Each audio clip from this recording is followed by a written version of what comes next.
Hey, my name is Chris Brennan, and you're listening to the Astrology Podcast. In this episode, we're going to be talking about the astrological forecast for December of 2022. Joining me today are astrologers Austin Coppock and Aerin Fogel. Welcome, both of you. Hi, thank Hey, you, Chris. All right, I'm going to give just a brief overview of the month ahead, a quick snapshot of some of the transits, and then I'll welcome both of you in more detail, and then we'll jump into the astrological forecast for December. So here is the planetary movements calendar that shows where the planets will start at the beginning of the month and how far through the signs of the zodiac they'll get by the end of the month. As we can see in the first part of the month, most of the inner planets are transiting through Sagittarius, but then eventually they make their ingress into the sign of Capricorn. So early in the month, some of those inner planets, such as Venus and the Sun, as they're transiting through Sagittarius, will oppose Mars, which is still retrograde in the sign of Gemini. We have Neptune stationing direct in Pisces on the 3rd of December, Mercury ingressing into Capricorn on the 6th. Then we get a full moon in Gemini on the 7th of the month, which is very closely opposite to Mars, which is kind of notable at the time. A couple days later, Venus ingresses into Capricorn on the 9th. Jupiter ingresses, departs from Pisces, and moves into the sign of Aries on the 20th of December. Then we get the winter solstice the following day on the 21st, followed by a new moon in Capricorn on the 23rd. And then finally, Mercury stations retrograde in the sign of Capricorn on the 29th of the month and begins a 3-week retrograde period that will carry over into the month of January. So that's the basic overview of the month. Hey, welcome both of you to the show. Austin, welcome back. And Aerin, welcome. And thanks for joining us for your first time as a guest co-host on the forecast. Thank you. I'm excited to be here. Yeah, we just released our episode on healing intergenerational trauma yesterday, actually, our previous episode, which is already going over really well on YouTube, in which we had some really interesting discussions about the kind of like spiral nature of time and cycles and themes that come up in a person's life. Yeah, that was an awesome talk. I recommend it, but I'm biased. Right. Austin, how are you doing since the last forecast? I don't know. It feels like a very long time. I've just been sort of in a hypnotic trance all month, just sort of doing what I'm doing and into the next thing. It's been good. It's been good. I looked up and I was looking at some messages that I was like, somebody emailed me. I need to get back to him.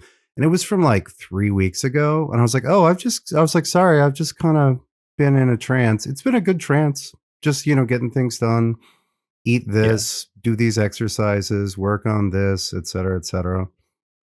Yeah, well, I'm excited as a fixed sign person to be getting out of eclipse season finally, and we're starting to have some lunations that are not eclipses for the first time in a month. And I feel like we're coming out of kind of a chaotic phase and a very heavy phase after all of that. Um, but then we're still only not quite even halfway through the Mars retrograde. So I know some of the people with mutable placements are still getting hit, as we'll talk about a little bit more in this episode. So, why don't we first start by doing a little bit of a review of some of the major stories that have happened in the news over the past month since we did our last forecast episode at the end of October, and just how the astrology worked out, and sort of check in on how some of our statements about how things work out went. And then after that, we'll go into a more detailed analysis and forecast for the month of December. How does that sound? Sounds awesome. All right. So major news stories. One of the biggest like ongoing things in the news has just been the chaos happening over at Twitter, which seemed really keyed into, on the one hand, the eclipses, because Elon Musk actually took over Twitter at the end of October, starting around October 26th and October 27th, when he first walked into Twitter headquarters and then completed the deal to basically buy the company. But that was just days after that eclipse that occurred in the sign of Scorpio. And it was really notable at the time. It was like just happening when we did our last forecast episode. But for some reason, this period of intensity really began with him taking over on that Scorpio eclipse right there at the end of October. So as soon as the eclipse happened, basically there was just like 2 weeks of kind of chaos on Twitter that was bookended by the first eclipse and the second eclipse, although a lot of the changes and stuff are still ongoing. But basically, he bought the company. I think he fired the entire board immediately within the first 2 days, and then they began laying off, I think, something like over half of the workforce or something like that, as well as implementing changes very rapidly and kind of chaotically, bringing back a bunch of previously banned accounts that had been banned for different reasons over the past. And it was just kind of a crazy several weeks, like on that social media platform, if you're paying attention to it. I know you were there paying attention to it, right, Aerin?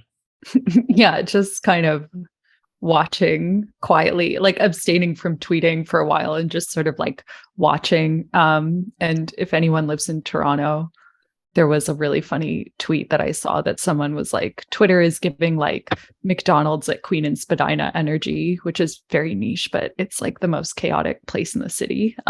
So it was pretty intense. Yeah, well, it felt like the last days of MySpace type of energy for a little bit there. Like there was real concern, especially around the time of the second eclipse in Taurus conjunct Uranus.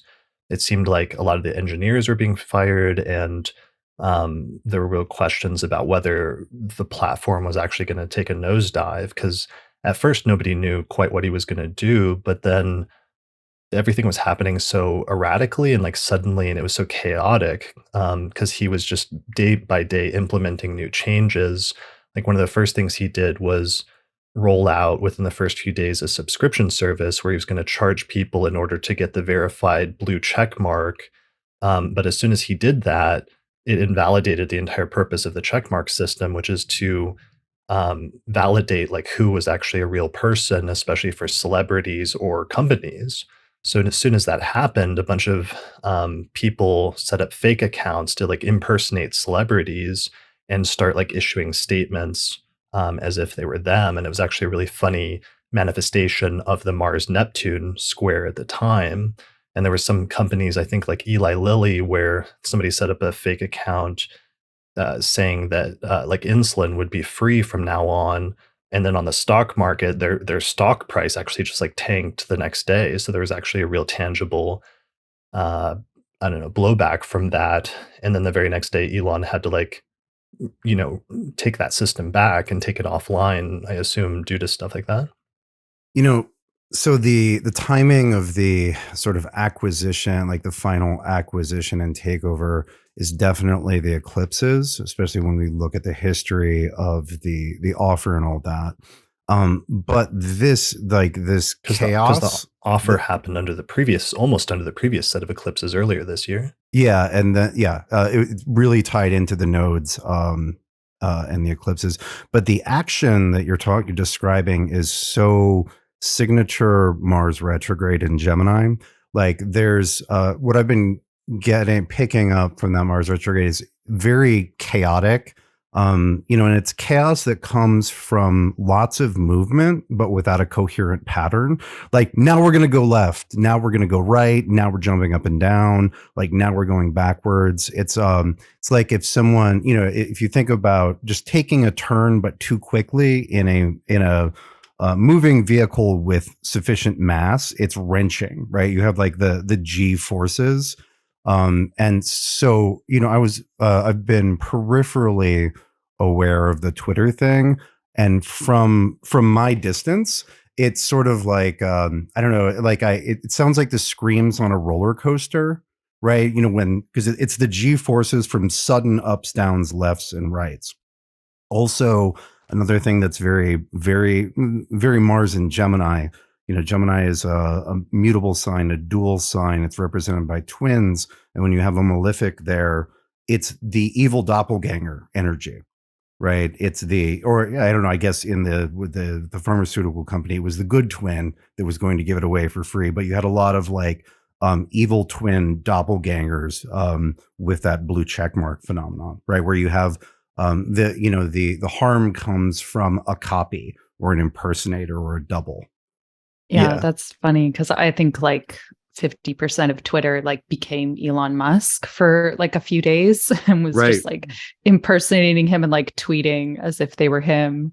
But that erratic chaos notion of the Mars retrograde, I think, is really accurate. And something that I thought was interesting was that like the original offer was made on April 14th, which is pretty close to those first set of eclipses, but it was also 2 days after the exact Jupiter-Neptune conjunction that happened in Pisces. And so I think it was almost like a foreshadowing of something that would happen during the Mars retrograde, because as we know, like most of the Mars retrograde is squaring Neptune. And so it seems relevant that like all this is coming back around to something that was like seeded or sparked during that conjunction, because Mars retrograde can have that like reversal as well, or that sense of like just coming in and undoing everything at like high velocity speed, which kind of felt like exactly what's been happening. That makes sense as well, because like late last year, I think on the year ahead forecast, we were speculating about the upcoming Jupiter-Neptune conjunction, and we're a little nervous because we also noticed that Trump was going to supposedly launch his social media platform that he was going to call like Truth Social around the time of the Jupiter-Neptune conjunction in early 2022.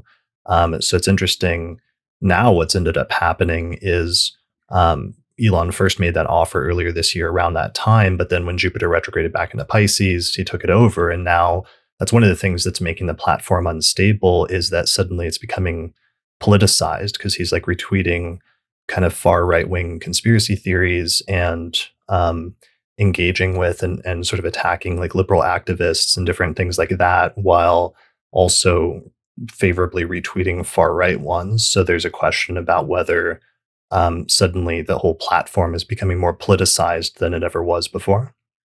Which to me seems like a very Jupiterian theme to introduce. And then the sort of like chaos or aggression of it is Mars. Yeah, I mean, the Jupiter-Neptune conjunction is very much about like a confusion of truths. And in our last chat, Chris, we'd been talking about conspiracy theory and how that's been such a challenge this year. And I think a lot of that also came from the Jupiter-Neptune conjunction and the like blurring of edges of truth, as well as like people's political alignments. So that makes sense. Yeah, well, and it's going to become a bigger theme, I'm kind of concerned about now as we head into, Pluto ingressing into Aquarius early next year, and just a lot of people having this experience all of a sudden where like the richest man in the world can come in, buy this entire social network and just take it over that was previously almost, coming to the, not rising completely to the level of a public utility, but having such an important place in terms of the public discourse when it comes to like politics, arts, even social things like astrologers or astrology has really flourished there over the past several years with some of the younger generations of astrologers that have come in. And then all of a sudden, if one person can come in and like take that over and then just completely change the face of it, it's really interesting in terms of the implications that has for, how that power then is exerted in the future in order to influence or sort of change society and what impact that has. You feel like that's a new thing? I mean, all these social media companies have been run. They've all been corporations. They were never without their own agenda. I guess it feels like a new iteration of what's been true literally since the beginning. Yeah, I mean, there's a extent to which that's true because you have other figures like Mark Zuckerberg or what have you, and then the previous accusations both from the right and the left about how Facebook has been used to like game elections and things like that. But I've never seen an instance like this where a singular person has come on. And that was the thing that was bizarre, that seems like a mistake from my perspective, is how overtly he's been politicizing the platform and embracing far right-wing ideology instead of making it neutral or making it non-political, which was his original statement earlier this year about his intention, but instead he's done the opposite. And I think there's something unique about that we haven't seen with other things. Like with Mark Zuckerberg, he's not overtly political or anything, even if there's accusations about Facebook influencing political discourse or something like that. Oh, okay. Yeah, I haven't been like watching the Twitter and watching Elon's tweets, so there may be an element that I'm not aware of. Just the idea that it was, none of these things are ever neutral. That never happened. There was never a golden age. But Yeah. things, even if things were never great, they can always get worse. I did want to speak really quickly to, the status of truth and Jupiter and Neptune. But, and specifically Jupiter as it's sort of inflated some of Neptune's negative characteristics, right? Not all characteristics with Neptune in Pisces or Neptune in general are negative, but one of the things I sort of see, I don't know, I sort of became aware of or became more aware of, but that feels ubiquitous, is that with Neptune and Pisces, it's sort of like there's a story for everything already, and it's very difficult, or everybody on the internet is just sharing stories and making up narratives about everything, and it's so hard to discuss things without people thinking, oh, you're telling that story, right? Or you say something like, oh, are you telling that story? It's like, no, I'm trying to not invest in an entire narrative until I'm certain about something. But it's just, I don't know, that feels very Neptune in Pisces, where it's all like you get halfway into your thoughts with someone, and then it's like, oh, are you telling that story? Are you telling the Republican story? Are you telling this story? Are you telling that story? Are you telling the the globalist story? And it's like, no, like I don't know, it feels like the state of truth or the state of statements is that they're instantly recruited. Like there's a forcible conscription of thoughts into narratives, when I'd rather my thoughts not go fight and die in some fruitless war. Yeah. Does that make any sense, or do I just sound crazy? No, I think that's like really interesting as a Neptunian theme, because there's that sense that it is removing the clarity around something, but also I think Neptune is very collective. Like Neptune stories are not personal stories, so it does have this sense of like whatever people are sharing or speaking to immediately getting like projected into this more collective sphere, rather than it being like a personal story or a personal expression, which we might see with one of the inner planets.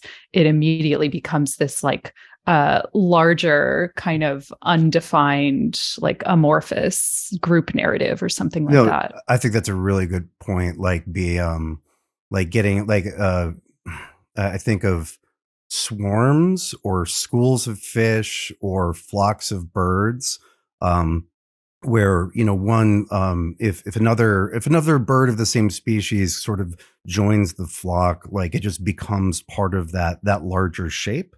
It also reminds me of how when you're like at the edge of sleep but you're still kind of in a dream, but like you could your body can hear a noise, your cat could be meowing, and your mind will fold it into the dream.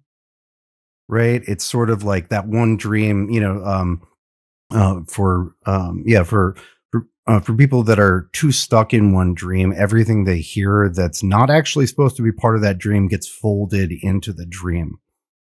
Just like a bird gets folded into the flock. So, one of the interesting other Mars retrograde things connected with this was that when Elon took over Twitter at the end of October, Mars was stationing retrograde in Gemini. And when some of the restrictions were pulled back about certain things, there was this sudden spike in like hate speech and like racist comments and other things like that. That really centered on like Mars stationing retrograde in Gemini. And it was a really fascinating, although disturbing manifestation of just like Mars stationing retrograde in the sign of Gemini, and just like terrible language being used or something like that, or a rollback on restrictions with respect to that. Yeah, that makes perfect sense. And we got we sort of got a taste of that in the warm up for the Mars retrograde with Kanye. Right. Like, Yeah. deeply, like legitimately deeply old school, offensive things. right? Not like, oh, you're being too sensitive, but like, you know, like incontestably offensive things.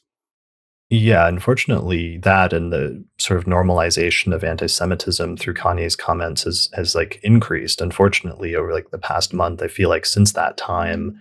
And yeah, there was definitely also a spike of that with Mars stationing.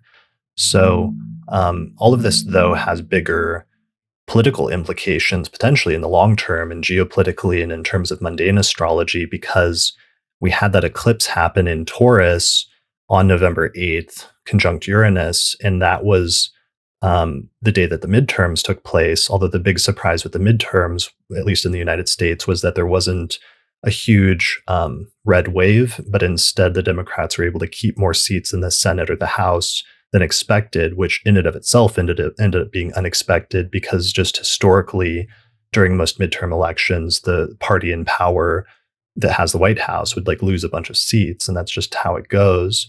So the unexpected result this time was a disruption of that, or like the opposite of that.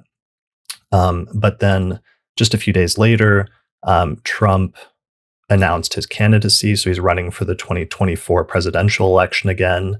And that's that eclipse, that lunar eclipse that happened, occurred in his 10th house, which is notable and important. And then with everything going on with Twitter, one of the things that Elon rolled back now being in charge of it and through his politicization of it is he invited and has been encouraging Trump to come back to Twitter, even though he was originally banned immediately following the January 6th insurrection, where he attempted to stop the results of like the peaceful handover of presidential power after the presidential election.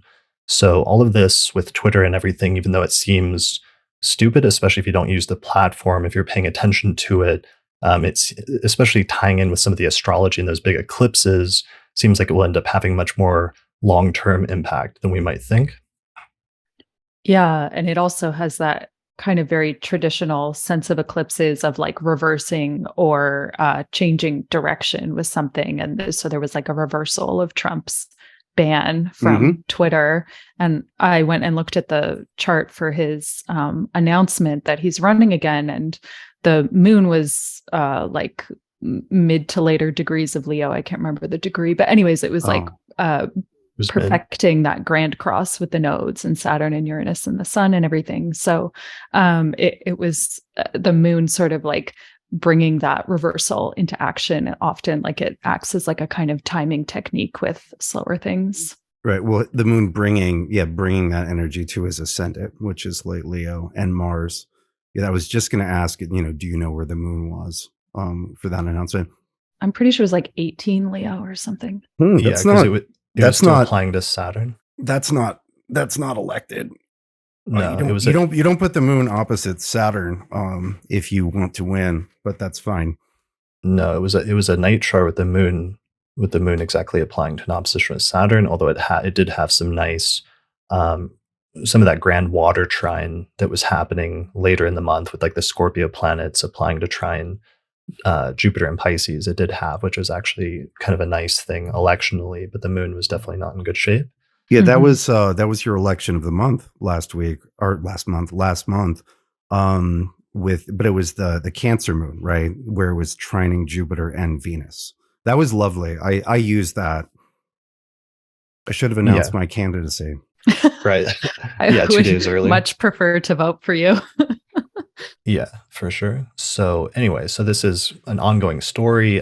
Part of it is, Elon Musk has the moon in the sign of Gemini, going back, it's Twitter has Mars in Gemini, and then it has that square Mercury in Pisces and the moon in Sagittarius. So a lot of this stuff is just hitting all the mutable stuff in the Twitter chart.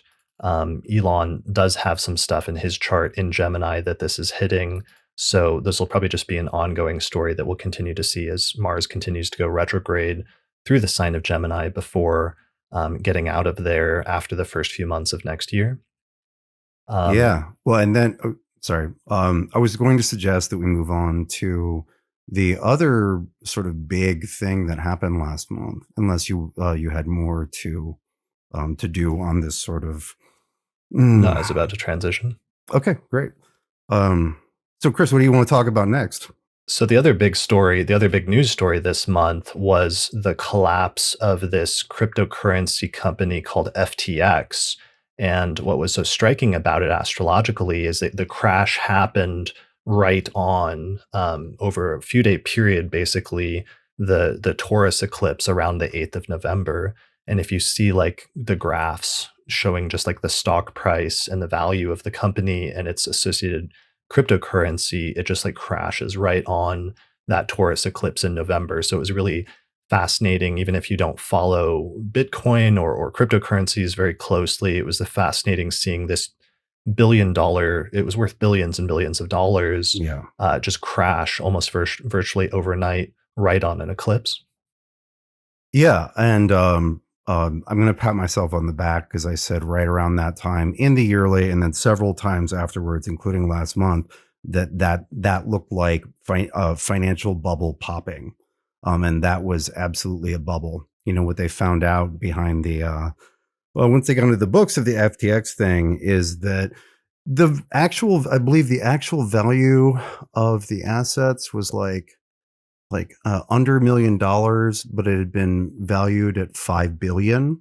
Like there's literally not just like a bubble, right? You could have a bubble that was 4 feet wide. But if you took all of the liquid that made it up, you'd barely fill a thimble, right? The actual substance was absolutely minimal. And so that was, I don't know, that was kind of fun. I like it when fake things get destroyed. Yeah, well, it was crazy though because it was like a $150 billion company or just like something crazy like that, and it turned out it was partially like a Ponzi scheme or something like that, and a bunch of people had invested money, but then they were taking the money and reinvesting it elsewhere. So then there ended up being like a bank run, and people started trying to withdraw their money from the company, but they couldn't. They didn't have the funds, and then it just crashed everything. Yeah, I've heard it. I've heard it compared repeatedly to Bernie Madoff. Mhm. Yeah, and that it was, there were well-connected people. Um, excuse me, just like with Bernie Madoff, it was like being friends with the right people, knowing the people who are regulating this, getting, in the case of FTX, having a very high-profile celebrity endorsements, which is exactly how Madoff ran it. They're like, well, everybody cool is doing it. It seems to be above board. These are amazing returns on my investment, until the whole thing just falls apart. Yeah, so in order to like illustrate this, I'm trying to find a graph of the value because they had it's tricky to explain because it was an exchange where you could exchange money for cryptocurrency like Bitcoin and vice versa, but they also had their own cryptocurrency token, kind of like Bitcoin. And when you put that on a graph, the value of it, take a look at this. So this is the value. It's worth like $25, $26 leading up to in late October, early November, and then it just starting November 5th, it just starts going down and then it just crashes November 7th, November 8th, November 9th. And that's just so perfectly correlated with the Taurus eclipse, which happened on November 8th. What's interesting is that earlier this year, there may have been some connection between this crash and the crash of an earlier cryptocurrency, which was the Luna coin. I don't know if you remember, Austin, we talked about that earlier this year. That was Hmm. exactly 6 months ago that the Luna coin crashed. And I believe that was under the previous solar eclipse in Taurus. And I've read some reports saying that the crash of that coin 6 months earlier actually ended up being tied in with this crash because some of their investments were actually in that coin. So if that's true, then it actually interestingly ties together or becomes a really good example of how sometimes eclipses in the same sign tie together a series of events in 6 month increments. Yeah, absolutely. It's also another point of argument in favor of Uranus and Taurus being really tied to not just Bitcoin, but the whole crypto story, right? Uranus and Taurus historically does a lot of does a lot of disrupting and changing how currency and banking is done. And so this time with Uranus beginning in Uranus moving into Taurus for the first time in 2018. Like 2018 to 2025 is going to look like the story of how crypto ended up this way. Right. Crypto certainly began before 2018, but it started being something that impacted the mainstream, and people started really talking about just after Uranus ingressed in 2018. And so those eclipses on top of that Uranus, which is historically about Uranus and Taurus, one piece of which is historically about currency and banking, really, I don't know, as you say, really, just demonstrated that. And as well as it's the same eclipse cycle. So 6 months later, you get an update or the next season, right, of the show. Yeah. Well, and Yeah. it's also, go ahead. I was just going to say that feels like a very like sort of umbrella theme for Uranus and Taurus is those like massive or sudden economic shifts, and then bringing in like the very literal themes of the eclipse of, again, something being like reversed or changed. But I think it's interesting with something like cryptocurrency, which is a more sort of collective form of currency, I guess. And I think of Scorpio as like resources that are more shared versus Taurus as like resources that I have personally. And so it felt like it was sort of reversing that as well. Yeah, and it was also a good manifestation of something we've been talking about over and over again with the Saturn-Uranus square, which is just having a stress test on something and shaking the foundations of something. And if it doesn't have a stable foundation, that it can just collapse like a building virtually overnight.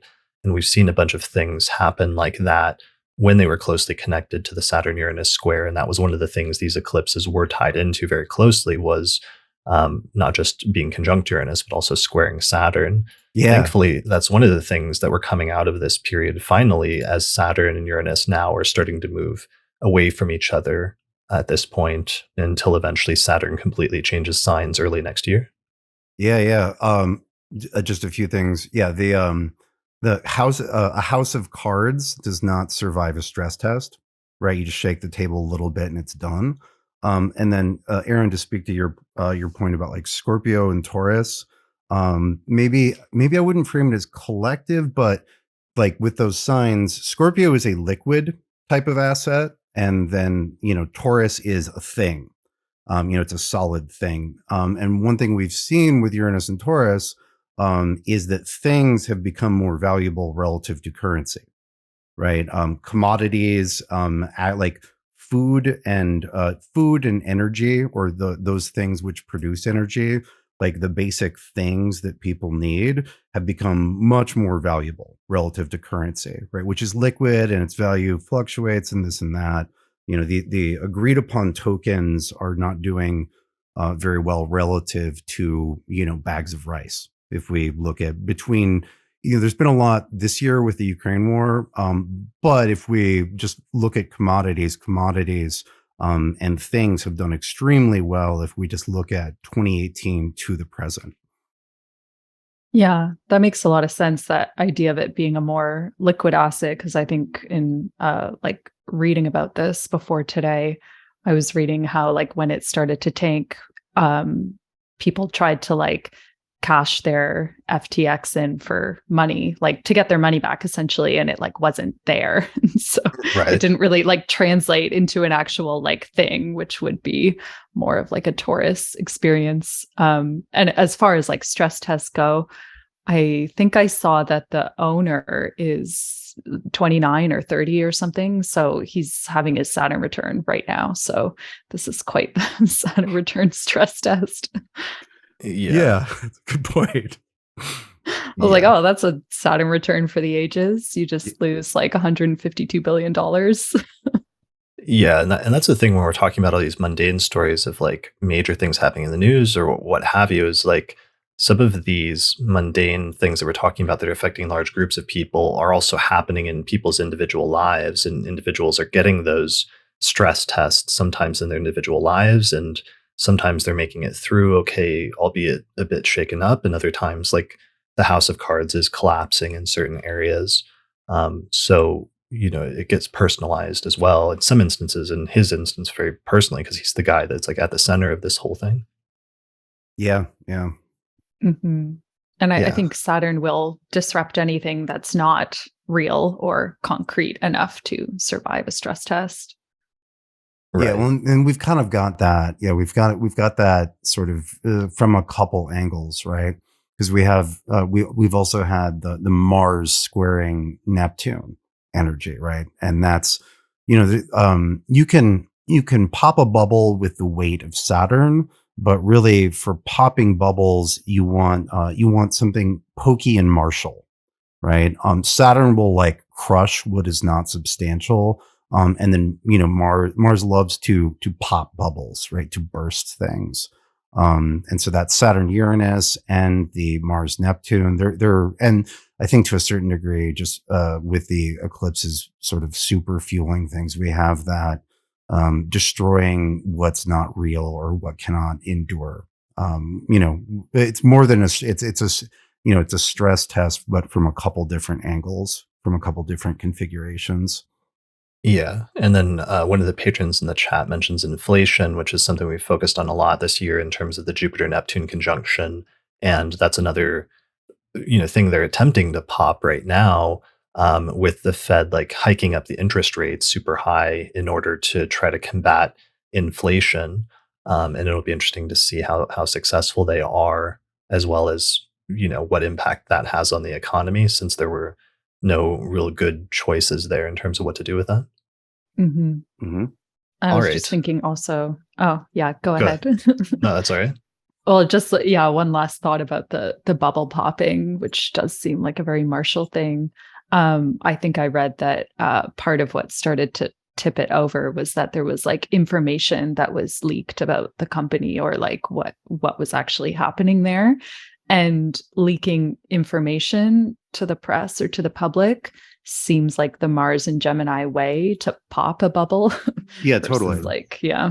Right, because it's like sharp messages is what we've been talking about with Mars and Gemini, right? But the like the communication of information would be the needle. Yeah. Well, and that happened on Twitter. Like the disclosures that led to the collapse of FTX were happened over a series of a few days, and they happened on Twitter. So that's just bring things full circle, like why it's become such an important social media platform, and why so many people are paying attention to it, and why if it stumbles or falls, that would be such a weird major thing. All right. Why don't we? I think that's good for like reviewing the news from this past month. Those are the two major news stories I wanted to mention. Why don't we transition now into talking about the forecast for December and getting into some of the details about that? All right. Awesome. All right. So, start of the month, we've been talking a lot about um, Neptune and other things, and it's kind of notable that Neptune actually stations right at the very top of the month on the 3rd of December. So that's one of the things going on is we have Neptune stationing and an intensification of Neptune's significations there in Pisces. But at the same time, early in the month, we still have the inner planets going through Sagittarius and opposing that Mars retrograde. First, with Venus opposing Mars on the 1st of December. And then about a week later, the Sun opposing Mars just after that full moon in Gemini, um, on the 8th of December. So if I put that on, let me show that in an actual chart so we can visualize a little bit better here for those watching the video version. So animate the chart, move it to December 1st. And by the time December opens, Mercury has already cleared that opposition with Mars. So some of the tension there starts to pass into the background, but we see Venus is still right there opposing Mars that day. And then the Sun eventually will come up and oppose it as well. So those are two of the things so far in terms of the opening transits. What are some of the opening transits that you're looking at, Aaron? Yeah, that Neptune station for sure. And I think there's sort of this interesting theme of, um, like you're saying, Mercury, Venus, and then the Sun coming to one by one oppose Mars, because I sort of think about Mars retrogrades in 5 stages. There's like the shadow phase, the first half of the retrograde, and then the opposition with the sun as like stage 3, or like the sort of height or culmination of it. And so it kind of feels like everything is like moving in this funnel towards that opposition, which is really like intensified by the full moon that's going to happen. So it just made me think of like, everything going through a funnel in the first week or so of the month. Yeah, that makes sense. And really just putting the focus, like the laser focus on that as we hit the halfway point in the cycle. Mm-hmm. I really like that that image of a funnel, right? Because it's very Sagittarian, right? Sagittarius focuses and brings things together, right?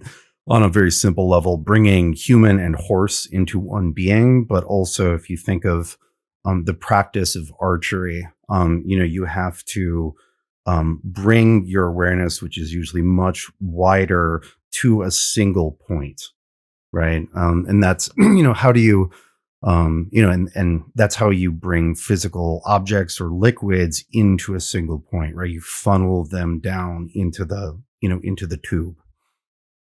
Mm-hmm. Yeah, I totally think about that Sag Gemini opposition that way. It's like, taking a lot and then bringing it, or taking something broad spectrum or like a larger volume and bringing it into like a point of specificity. Yeah, and I meant to show this diagram again, which I haven't shown in a couple of forecasts, but that was illustrated by Stella, that just shows how the pre-retrograde shadow period began on September 3rd for the Mars retrograde. Mars actually stationed, and that intensified on October 30th, and then we're in the most intense stage of it all the way through January 12th. And then eventually Mars leaves its post-retrograde shadow period on March 15th, and then eventually will depart from Gemini and move into Cancer not too long after that, having first ingressed into Gemini, I think, way back in August. So it's just sitting on the same sign of the zodiac and grinding over the same degrees in everybody's charts for this whole 6 to 8 month period, basically. It sure is, Chris. How's that? Yeah. Amen. Are there any mutable moon people around that can speak to that? Yeah, right. Maybe I'll check. But yeah, no, I'm heavily invested in mutable, not only with the moon, but with lots of other planets. So I've been feeling it. I've been feeling it since literally the day after ingress, because I have stuff early mutable and a lot mid mutable. So far so good, but so far so good because I've been like, how should I say, fixated on handling it, because it was so obviously a bouquet of potential irritations and issues. Yeah, it's been interesting seeing different people, how they're reacting to that energy in somewhat predictable ways, but the specific manifestation in each instance is always interesting. There was one person I know that had Gemini rising, and they were in a Gemini profection year, and Mars stationed in their first house, and they got in a car accident. Like somebody was driving and like slammed into them and totaled their car. So it was a very literal manifestation. There was another person who was just getting into arguments or relationship disputes with their partner, with Mars stationing or retrograding in their 7th house. It's pretty, in some instances, pretty straightforward, just in terms of intensifying the conflict or the tense energy in whatever house it's transiting in a person's chart. Yeah, part of the issue with Mars retrograde is that there's a like going off the rails energy to Mars retrograde, like it, abandoning the standard conventions of conflict, where things like, with a car, like out of the lane, right? Like being out of your lane, or the opposing car being out of their lane. But yeah, just sort of like there's a wild quality, or excuse me, moments of wildness are very, in my studies and experience, very characteristically Mars retro. On a very simple level, I've been seeing a shitload of shoulder injuries.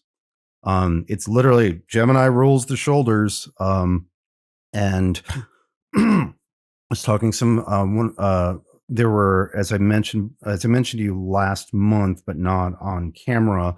Or maybe I don't remember whether I mentioned it. There was a UFC fight where a guy came in with a shoulder that had been dislocated 20 times in the last several months, and it dislocated within 10 seconds of the fight. And then he fought through it, and then it dislocated again. And it was a big fight that everybody was looking forward to. And they were like, this was garbage. Like, it literally came in like with one arm.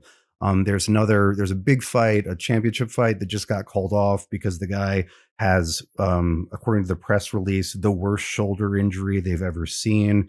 I was talking, one of my students was like, oh yeah, my shoulder just got dislocated, and the nerves are all fucked up. Praise God, I haven't had a dislocation or anything severe. But right around like a week around the station, I've never had my upper back and shoulders just hurt more for literally no reason. I just had like intense pain in that area for about a week for no external reason. And then as Mars sort of stopped, picked up some speed and started moving rather than lingering, it ceased to be a problem. But I was like, okay, so the that little zodiac guy with the signs on him that we've all seen 100 times, like, really does target where planets affect the body. And somebody in the comments, crippling shoulder pain issues. Yeah, it can be quite literal that way. Yeah, for sure. I know that's been the case for me. And also just seeing Mars sometimes indicating conflicts and that archetype of conflict. But sometimes Mars forces conflict, but there can also be this cathartic quality to getting it all out and like having a conflict or saying the things that need to be said, even if they're not pleasant, has been an interesting thing. Like that idea of unpleasant words is something we were talking about earlier with like Mars stationing in Twitter, but sometimes that can come out in people's personal lives as well. And it's like hurtful things can be said, or things that can be said that are harsh, but then afterwards there's this feeling of almost relief sometimes in having gotten some of that out or gotten the conflict out that needs to take place.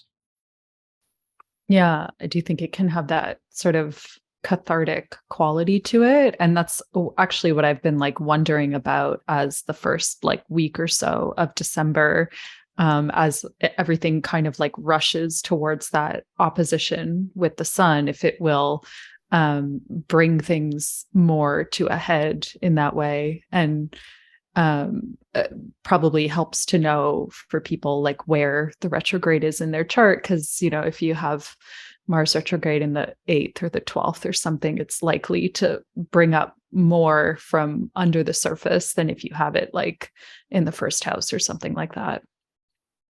Yeah. And that really puts the focus, especially maybe we want to talk about our first lunation of the month, because that's really when it seems the most highlighted is we get this full moon that takes place on December 7th.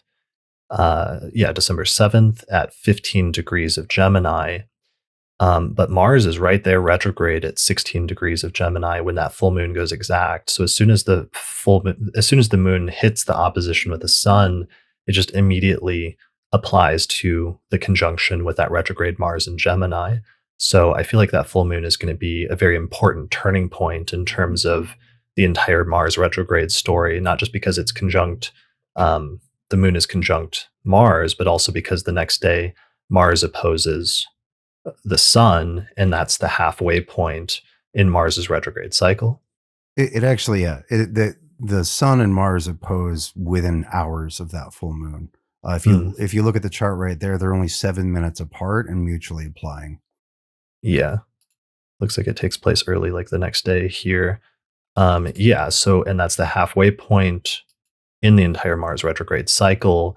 So it seems like having that happen when we have a full moon, when there's also sort of like a feeling of culmination or heightened feelings or something like that we're getting a heightening of some of the tensions of Mars, some of the conflict. One of the things you mentioned last month, Austin, that I thought was funny was the deutering effect of sometimes like people coming back into your life, or sometimes Mars type figures coming back into your life from the past. And I've seen that as being an interesting thing that's come up for some people as well. Yeah. Can confirm, yes. Confirmed. Okay. Can confirm. But yeah, I think that sense of like culmination will be there. But also I was thinking about themes of like revelation, because so much of the Mars retrograde has been also cloaked with its square to Neptune, that may have made it entirely unclear for people, like exactly what is happening. And then the full moon feels like this moment where we might actually realize like, oh, this is the theme from the last few months, or that something might like click into place in a way that's been challenging to pinpoint or identify, because of the way that Neptune can obscure things despite Mars's like specificity. Right. Yeah, I think that I think that the various issues that this Mars and the various conflicts and whatnot that this Mars retrograde is shepherding will be very not concealed during this full moon. Like lighting the sky up with fireworks. With it being two mutable signs and just kind of going everywhere. I get the image of like, fireworks when they're 40 little explosions, right? Like cluster munitions, right? Like things scattering and going everywhere, like lighting off, like I don't know, thinking of not bottle rockets, but anyway, but yeah, like lots of little explosions all over the place, and not subtle. Not subtle. Not subtle in the slightest. Yeah, Mars is not one for subtlety. It just makes me think also of like Mars in myth and how he's always like playing an oppositional role for like no apparent reason. And he's like, oh, I'm going to fight on this side of the battle. You're doing that. Cool. I'm going to go over here and do this. And just sort of like inherently playing the devil's advocate, or like taking the oppositional side just to like see what happens. Mm-hmm. There are also, one of the things that I associate with Mars retrograde is there are also periods where Mars or Aries or Mars-ish gods or Mars-adjacent gods will uncharacteristically refuse to participate in conflicts. There's, I believe there's a story where Aries gets, in his case, I believe it's unintentional. He gets like trapped in a pot.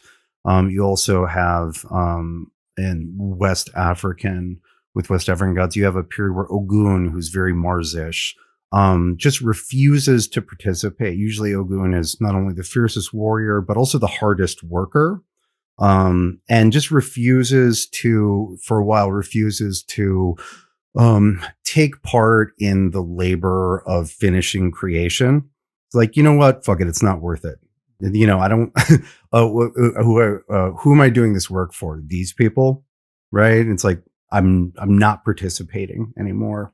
And that's a little bit of a Mars retreat. You also have with Kartikeya, you have ascetic themes, of like going off. And this is sort of like, you can see this in Hollywood movies as well, like the warrior character, going off on a retreat and refusing to take part.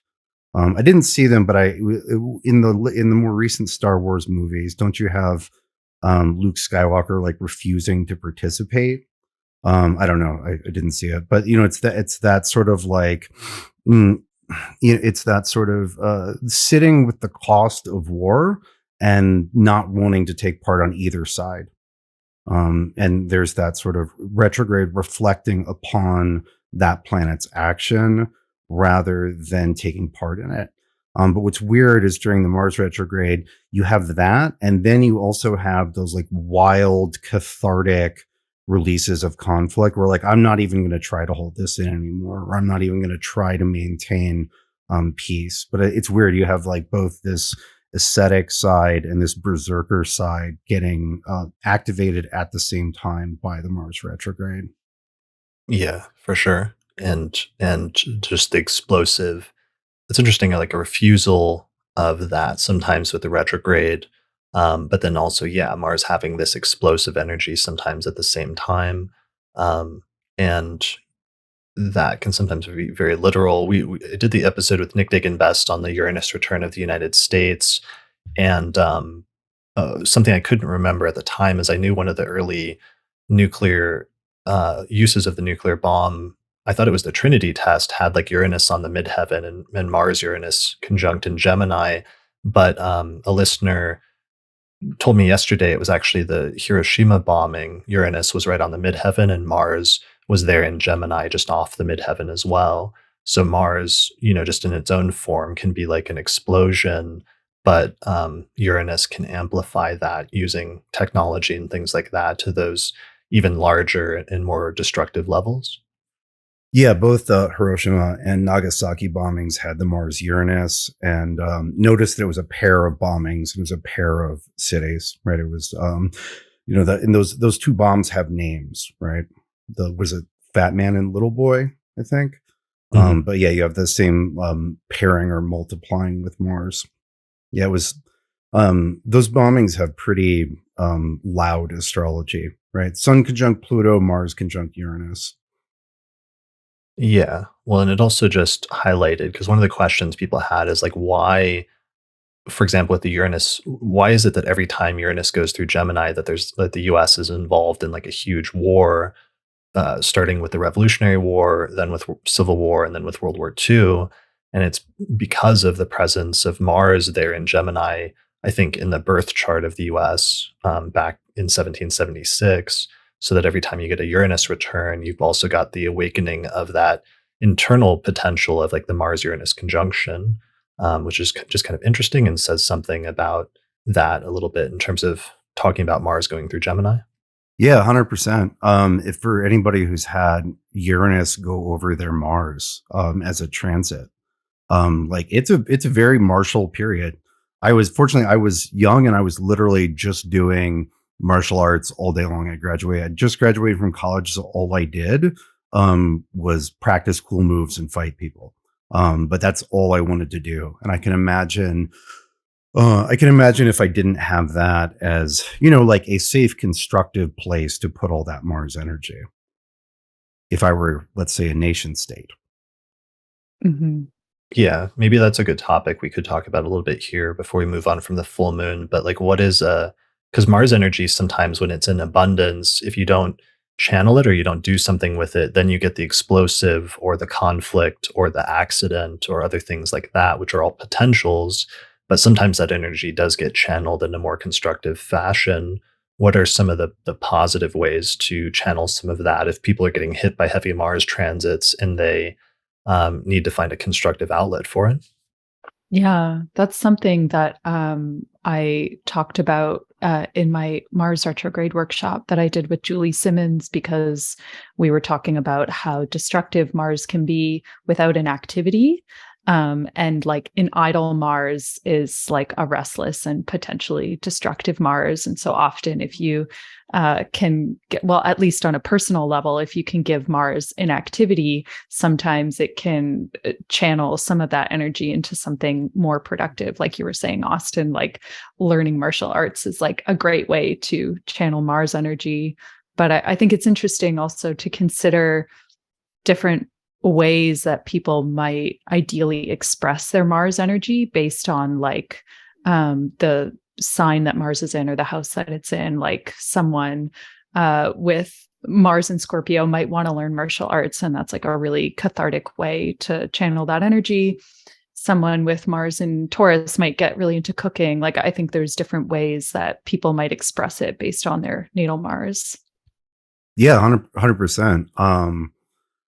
Although I'd say so for example, with Mars and Taurus, or some of the places where Mars is less comfortable, what I've seen when people are picking activities to do Mars, they're actually not martial activities. It's actually a Venusian activity because it's, and it doesn't actually it's actually a way of continuing to avoid Mars. If there's not like effort and stress, And it doesn't have to be competitive, but it has to be pressurized. You need certain parameters to step into Mars's world.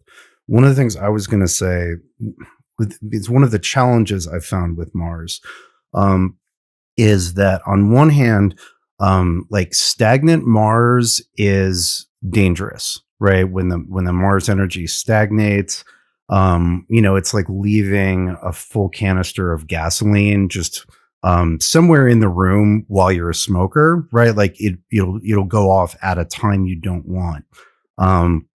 But it's leaving what's flammable just lying around. But at the same time, Mars also punishes you, or you also can get in trouble with overdoing it, right? You're like, well, I should, not just leave this gasoline lying around my room, but you have to be really careful what you do set on fire, right? Because fire spreads, right? And that's also the thing with like, should we say, addressing points of conflict in relationships. If you don't do it right, or if the timing is bad, or whatever, like conflict or argumentation in one area can spread and set fire to the rest of the relationship. On another very simple level, which is something I've been trying to do during this Mars retrograde, is like not working out. Is letting the Mars stagnate. That's bad for you. Working out too hard, especially when you're under a lot of Mars stress, is getting injured, right? And so because that, especially in isolation, that like getting into that Mars mindset where you want to push yourself, you want to go past what's comfortable and accomplish bigger and better things. That's exactly how you get injured. But that is also the right mindset, right? And engaging that overcoming mindset, you can overcome the physical capacity of your joints, but you don't want to not engage that. And anyway, there's just this golden mean thing with Mars. Mars kind of makes you walk a little bit of a tightrope. That makes me think about our earlier conversation about like Mars myth and how often Mars will abstain or dive in head first. And maybe part of it is like the discernment to know the difference, because we do need to give Mars an outlet or an activity. And like you said, that stagnating Mars, like I also, depending on where it is in the chart, I've seen it turn into like inflammation in the body and chronic pain and concerns like autoimmunity. Autoimmunity as well. Mars is almost always the chart indicator for that. It's the attacking the self. Yeah. But there is that sense that sometimes we also have to use like the no side of Mars, or like Mars's capacity to say no. Makes me think about like when people have a Mars return as a kid, is like usually when they learn to say no for the first time, and they're like, 2.5, and it's like people call it the terrible twos, but they're actually just like having a Mars return and learning how to say no for the first time in their lives. Yeah. That's great. The other thing about Mars that something you said just now, Austin, made me think about of like the little flame that turns into a bigger thing is Mars things sometimes during a retrograde. It can be like the little hurt that doesn't seem that big at the time, but that it turns into a larger thing because it lingers. So sometimes that can be like the little argument that where something is said that's hurtful, where you could have held your tongue but decided not to, but where ordinarily it would be something that would come and go and pass by after a day. Because Mars lingers, sort of like like a fire. The fire can sometimes get bigger and grow so that it gets out of control and becomes much larger than you thought it would at first, when it seemed like it was just this little isolated thing. So that can be true for like interpersonal relationships, but it can also be true for even little things like you're talking about injuries, like a shoulder injury. If you like push yourself too hard when you're working out, it seems like a little minor thing, but then later, like a month later, it's grown into like a more long-term injury, despite initially seeming like a short-term thing. Yeah, that's so true. I also think of wounds get infected.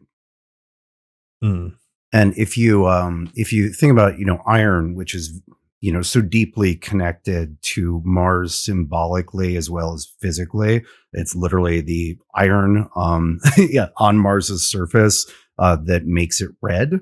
But we think about, all of these martial things like industry and war. It's all made of iron, right? Like none of these things happen without iron. And one of the things, I don't know, I was thinking about a long time ago, but that stuck with me, is that iron in its natural form, in its naturally occurring forms, is basically a poisonous metal. Iron rusts, and that's why we all have tetanus shots.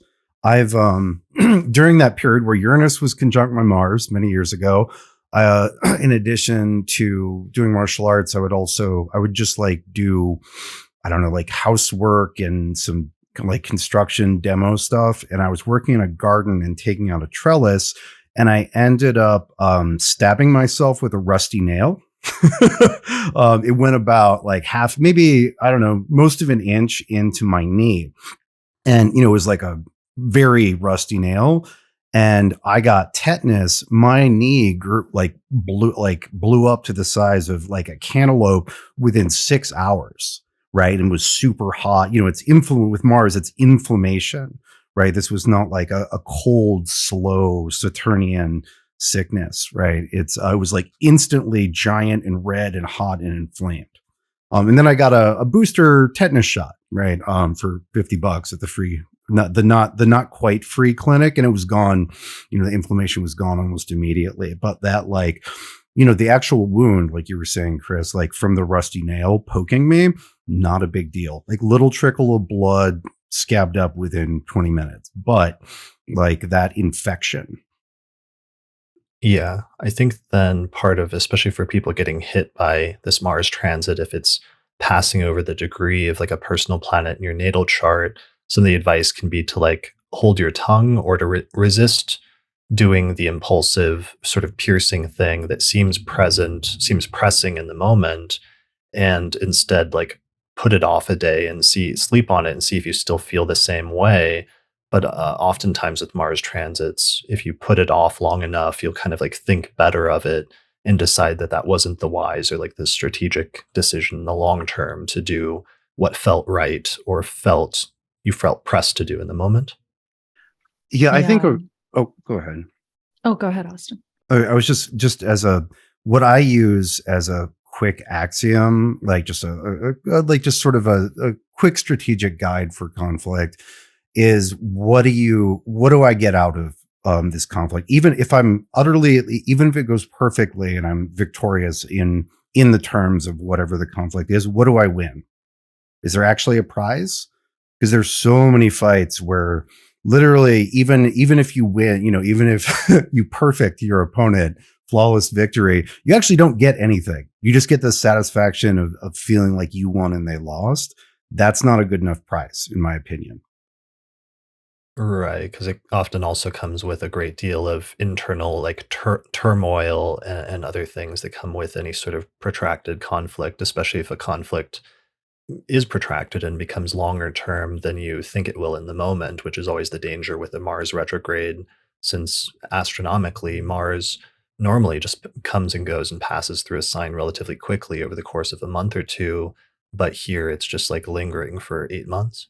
Yeah, yeah. Well, and with conflict, it reminds me of a martial arts teacher at one point who would do like a knife fighting and defense workshop, right?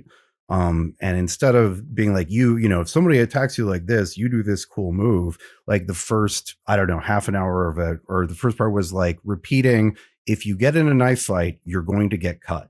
And then that was like the first through 30th rules of knife fights. Right. And was so like, let's acknowledge that and then look at what are more or less advantageous things to do in a situation where you're going to get cut. Right. And most conflicts, once they get going, are knife fights at some level. Like you may be victorious, but you're not going to not get cut. Right, because that's always the advice. And the problem with knife fights is they say like you're going to get cut. And once you like realize if you enter into a knife fight with somebody that you're going to get cut, the smartest move is not to enter into a knife fight with somebody if you can get out of it, in no uncertain terms. Yeah, if you're not, and especially, yeah, if you're fantasizing that you're going to get in whatever proverbial knife fight without getting cut, you're probably, you're probably delusional or misinformed. Yeah. Kind of makes me, yeah. Go ahead. What's that, Chris? It just makes me think of, I grew up in the world of modern dance, and there's like a joke that modern dance is essentially just like learning how to fall well, because like we're inevitably going to be falling all the time. And so if you can do it well and gracefully, it's also kind of like a martial art in a way. And yeah, something that Austin said earlier about like, does this fight have a purpose, or like knowing when there's like a larger or more proposeful reason to like get into a fight, kind of makes me think of like the Roman depictions of Mars, which will usually only go to war if it's like ultimately in the name of peace. And like we'll go to war and cause some shit and then be like, okay, well, now everything is like restored, or like the larger balance is restored here. So I think that's part of it too. Yeah. Right. Like the and peace, or like a greater lasting harmony is a prize, right? Like if that's actually the outcome of a fight, then that may be worth contesting for. It's just that, like, most of our opportunities for conflict, especially in the internet age, don't have like prizes like 100 years of peace. Yeah, but that is a good Mars question, though. Sometimes on the flip side of the flip side of the knife analogy, which is like, when is there occasion? Sometimes the righteous use of aggression that is necessary in order to prevent a greater injustice from taking place, and that's sometimes the other flip side of like the Mars coin as well. Like I was researching like Einstein's biography recently, and how he was like a pacifist, but how one of the things that he did was write that letter to Roosevelt, warning him that the Germans were probably trying to develop the atomic bomb and that they should probably look into that. And that ended up being the thing that like led to the Manhattan Project and everything else. So I don't know if he was super happy that that was the eventual like outcome of all of that, but it's an interesting question when you get into sometimes wars like that, like World War II, where sometimes Mars is necessary. Yeah, well, and I would say that's another part of the Mars retrograde sort of analysis of the Martial. So if you're going to fight, well, you have to, like, that opens up an entirely, should I say, an equally huge number of questions. Well, it's okay. So what is your strategy? What are your tactics? How are you fighting? Right? If you're fighting to achieve a particular outcome or to defeat a particular opponent, simply being willing to fight is step one of 1,000, right? Like just and being, as we say, fighting on the right side of something doesn't guarantee victory, and it doesn't guarantee that you'll be effective. There are plenty of the graveyards, the veterans' graveyards are full of people who are felled by friendly fire, right? And again, you can hurt your own cause, and you can hurt those that you are fighting for if you fight poorly. Once you get into the world of aggression and damage, like that has to be directed very carefully. So you can also like shoot yourself in the foot, which is actually right, proverbially or literally. It's one of the things that's I was thinking about watching the whole Twitter fiasco, is just seeing that company tanking like so fast, like what it's like to watch somebody seemingly like shoot themselves in the foot. And that sometimes that's a thing. It's not just like friendly fire, but like the friendliest of fire. So let's see what else. Reminds me also like Franklin Roosevelt had Mars retrograde in Gemini in his 10th house conjunct his midheaven, and he was, it seemed like so much of his life built up to like World War II, and then he was the U.S. president, leading the U.S. through World War II and playing such an integral role.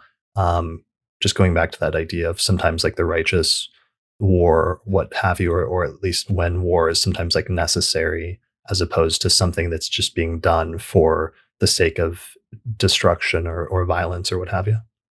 Yeah, and Mars can be protest too, which is like a fantastic use of Mars energy. Possibly more peaceful and less violent, but depends on the situation. Yeah, that's a really good point.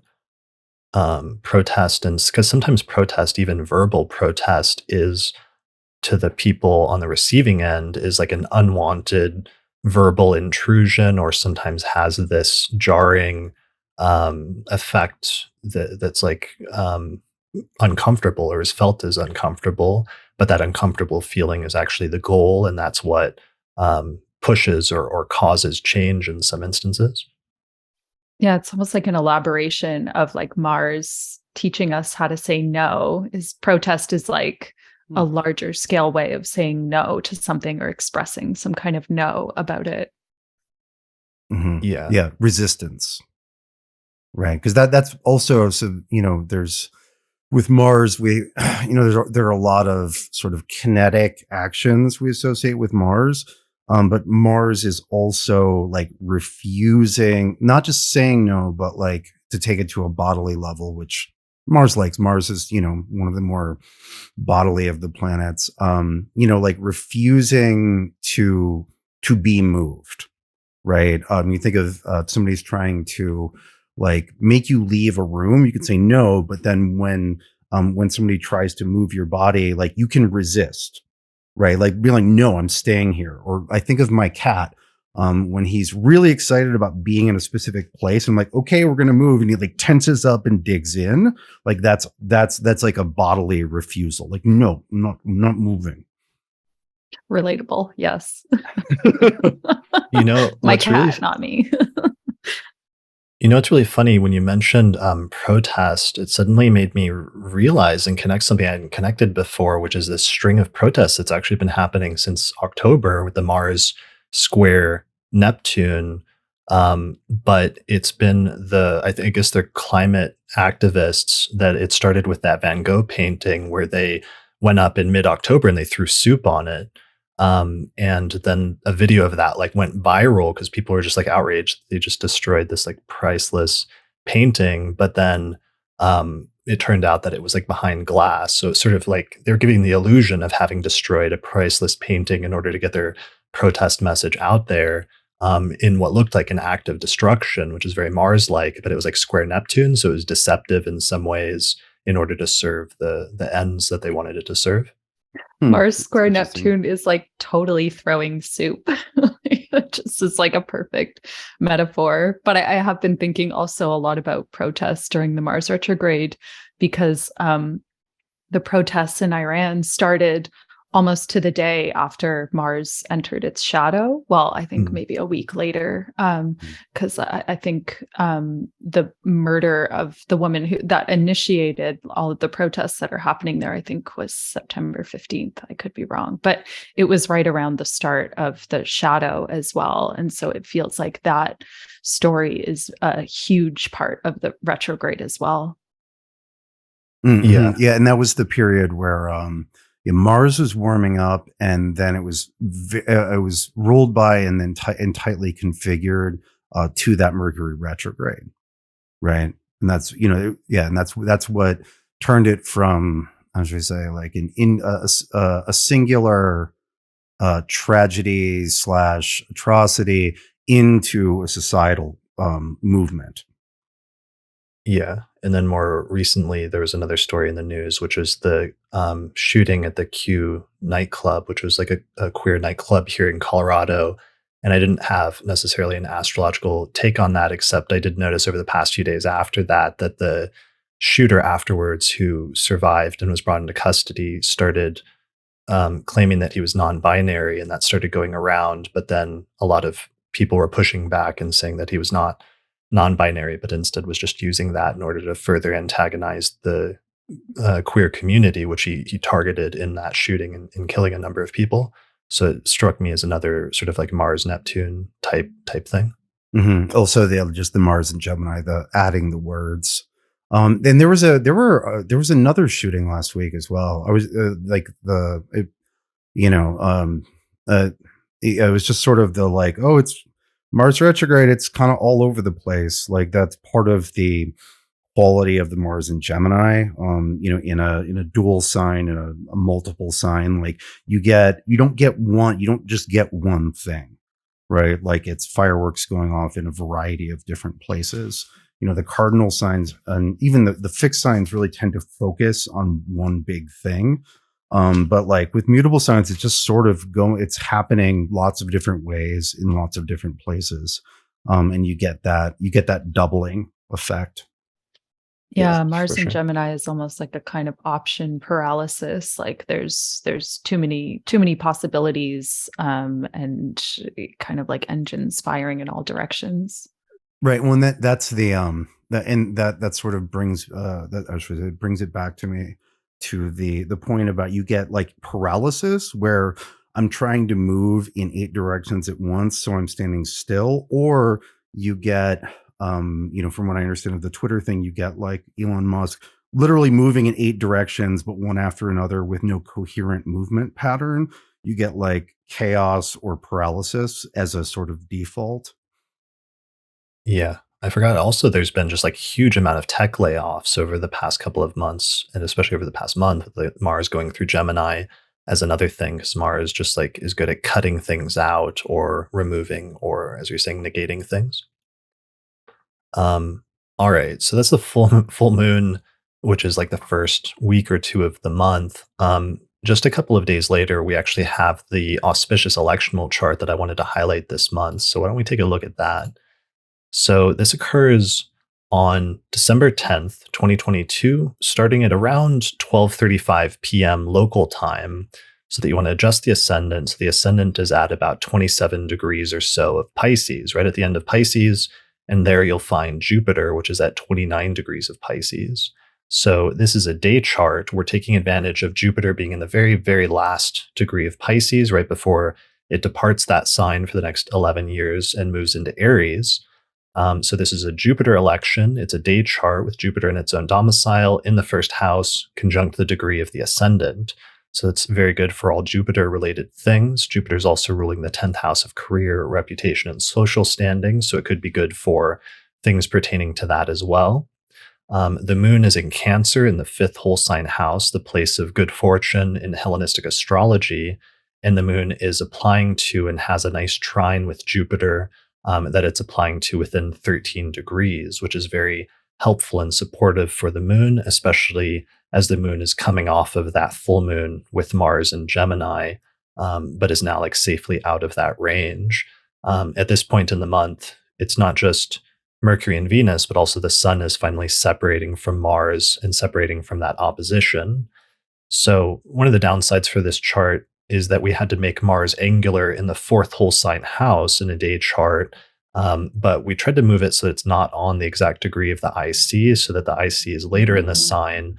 And it also has some mitigation from Jupiter being in a superior sign-based square, overcoming Mars, and therefore trying to tone it down a little bit by putting Jupiter in the dominant position. Venus is up there in the 11th whole sign house, which is good for friends and groups, and it's not too far off of the degree of the midheaven. And those are the major things with this chart. Trying to capture the very last of Jupiter in Pisces before Jupiter is gone for a while. What sort of things have you two used like Jupiter elections for this year, or Jupiter and Pisces elections for? Well, if you can stick Jupiter in the first, which you have, and which you can for a lot of charts, it'll half fix 3/4 of elections.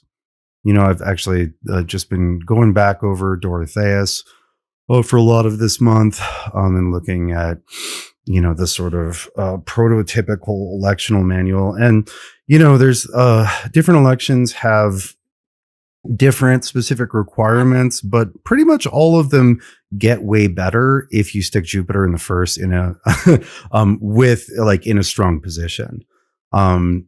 So I would say one, it sort of makes the chart better for a lot of things than it would be.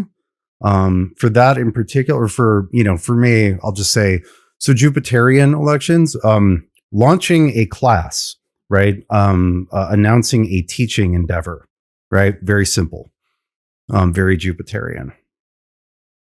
Yeah. Yeah. I've used it for a few classes and things like that too. And I actually used the Jupiter-Neptune conjunction to send a bunch of emails to record labels back in April because of where it was in my chart.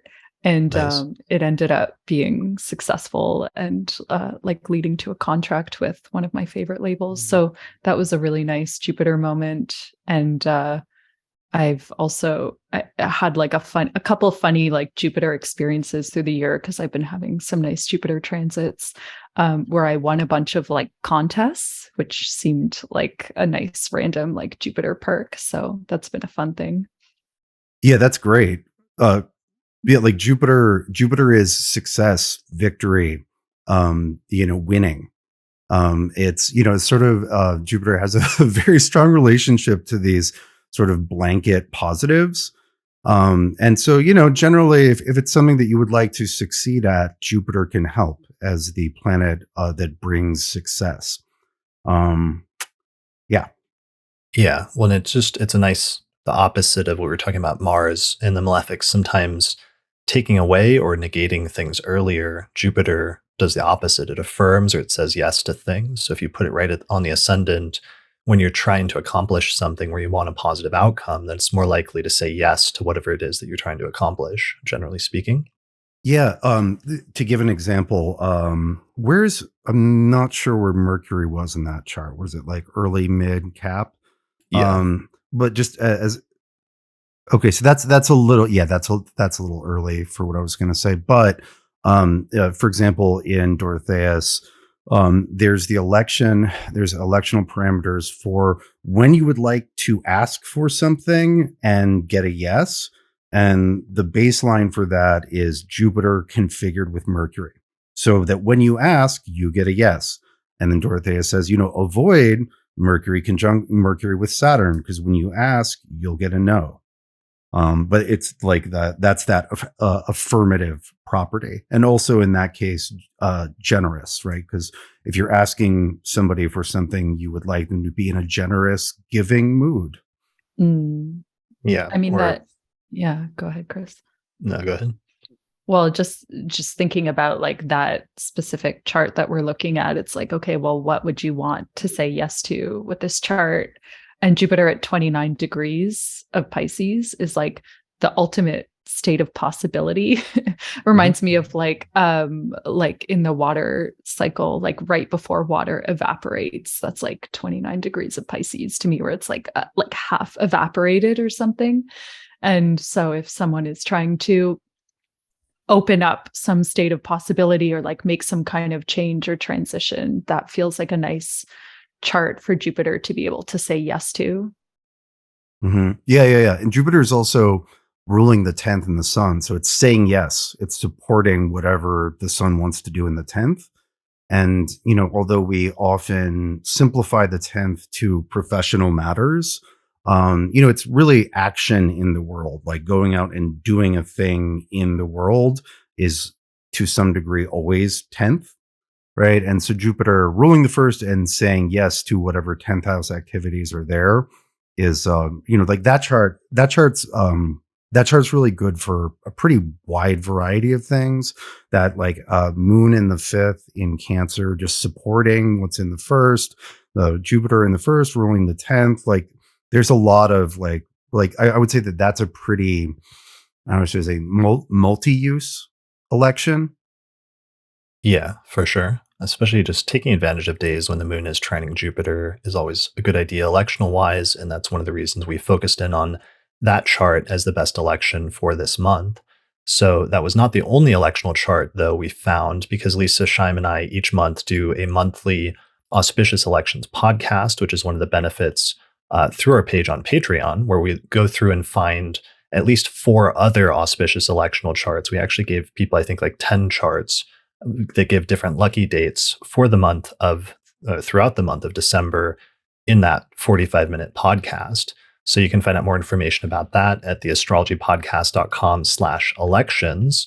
And then Lisa and I also recently released our 2023 electional astrology report, where we went through all 12 months of 2023 and we picked out the single best date that we could find in each of the next 12 months, so that you can basically get electional charts for the entire next year if you need to plan ahead or schedule something like starting a business or having a wedding or going on a major trip or what have you that needs more long-term things. So you can find out more information about that at theastrologypodcast.com/2023 report. All right. So that's good. We've completed the first half of the month. Well, we should really talk about Mercury and Venus moving into Cap, right? Because I don't regret any of the immense time we spent on Mars, because it's such a theme. But, as a second point, we do have Mercury and Venus both moving into Cap pretty early and staying there for the majority of the month. That is true. So here's in the electional chart, we see that Venus has just moved into Capricorn on December 10th. So at that point, both planets are firmly in that sign. What's your take on that? Well, so okay, so one thing in particular is that Mercury's movement has more impact than normal, because Mercury is running Mars and Gemini. The ruler of Mars and Gemini is that Mercury, right? All of this, all of this movement we've talked about with Mars and Gemini, all of this speech that we've talked about with Mars and Gemini, it's all Mercury's domain. And so Mercury changing signs from like fast, loud, bright Sagittarius into much more into slower, more strategic, pessimistic Capricorn is a very meaningful shift. And so I guess on a simple level, like Mercury in Cap is more like, okay, well, so how does this change the playing field? Right. All this stuff's happening, but it's like, okay, like let's look at the map, right? Rather than just the street view. Like, okay, so how does this change the terrain? And then how do I plan for that? Or how do I adjust? Or what do I do in the playing field that all this stuff is created? Yeah, that makes a lot of sense. And that's going to become more important, because it's not just like most of the time the Mercury transit would be just a quick little jaunt, like 3-week jaunt through that sign of Capricorn. But instead, later this month on December 28th, Mercury is going to slow down in station retrograde and then spend the next 3 weeks backtracking through Capricorn and just like sitting in that sign, both dwelling on some of those significations as well as revisiting some from earlier in December. And so, go ahead, Austin. Oh yeah, I was just gonna say, if you think about all this, all the stuff that's already in play that is probably going to get faster and louder during that full moon, right? Think about all the things that are in the air. It's a lot of changing the map, or changing the position of pieces on the board and the terrain of the board. Like things are very much in motion right now. And so it makes a lot of sense that the phase after this one, by the end of December, is going to be like, okay, so where are things now? Right. Because they're different than they were 6 months ago.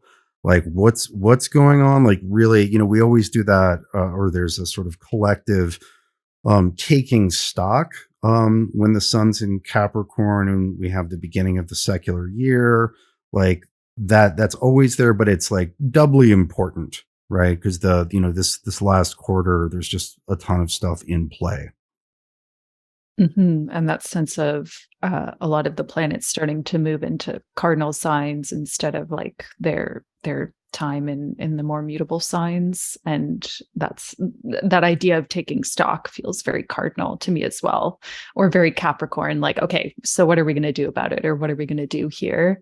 Right, right. And cardinal earth, right? Not cardinal fire, which is like, let's go, but like, let's hurry up and sit down and think this through really carefully on a strategic level, right? Like, that's the Capricorn thing. Like, let's hurry up and make a plan rather than let's just act. And with Venus and Capricorn, that plan has to have something of value to it. Like there has to be some kind of meaning or value to the action steps.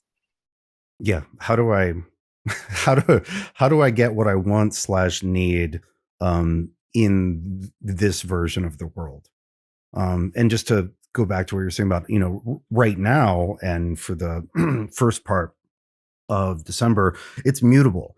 And mutable is very much like, okay, this is how I'm going to adapt in the middle of the game, right? It's it's late rounds of a fight, it's the fourth quarter of a game.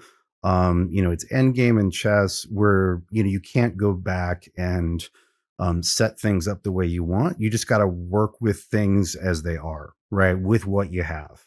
But cardinal, especially cardinal earth, Capricorn is like, okay, now like it's what am I going to do?